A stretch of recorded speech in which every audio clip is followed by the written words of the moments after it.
السلام عليك يا أبا عبد الله۔ بسم اللہ الرحمن الرحیم، اللہم صلی علی محمد وعلی محمد۔ جیسا کہ عزیزان آپ جانتے ہیں کہ 25 ذی القعدہ کی رات اور 25 ذی القعدہ کا دن بہت ہی بافضیلت ہے۔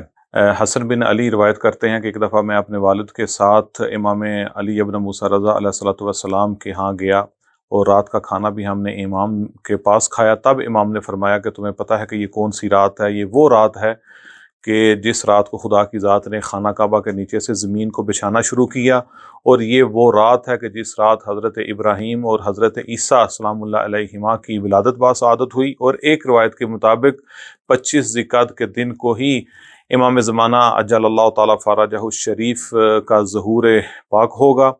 اور پھر امام نے فرمایا کہ یہ دن 25 کا دن وہ دن ہے کہ اگر کوئی اس دن روزہ رکھے تو وہ ایسا ہی ہوگا کہ جیسے اس نے 60 مہینوں کے روزے رکھے، اور کوئی 25 ذی القعدہ کے دن روزہ رکھے تو یہ روزہ اس کے لیے 70 سالوں کے گناہوں کا کفارہ بن جائے گا۔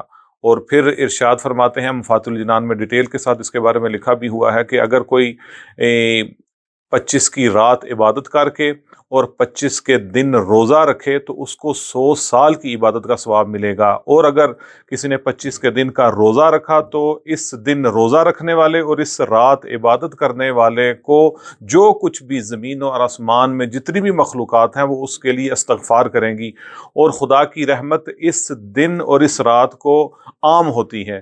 اور ایک روایت کے مطابق میر داماد نے اپنے رسالے میں لکھا ہے کہ خدا کی ذات نے جتنے بھی مستحب اعمال لکھے ہوئے ہیں ان میں سب سے بافضیلت مستحب عمل امام رضا علیہ الصلوۃ والسلام کی زیارت کرنا ہے۔ بہت زیادہ تاکید کی گئی ہے کہ 25 ذی القعدہ کو امام رضا کی زیارت کریں، اور ایک پہلی رجب کو۔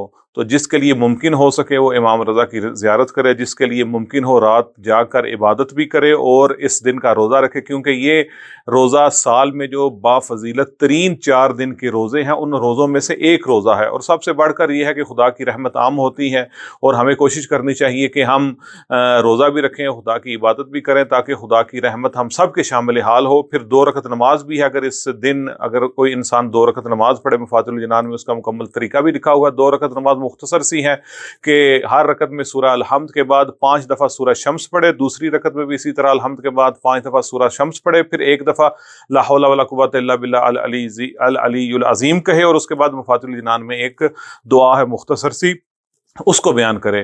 تو خدا سے یہی ہماری دعا کہ خدا کی ذات ان عبادات کو بجا لانے کی توفیق عطا فرمائے، تاکہ ہم سب کے گناہوں بھی میں تخفیف ہو، خدا ہمارے گناہوں کو بھی بخش دے، اور خدا کی رحمت ہم سب کے شامل حال ہو۔ والسلام علیکم ورحمۃ اللہ وبرکاتہ۔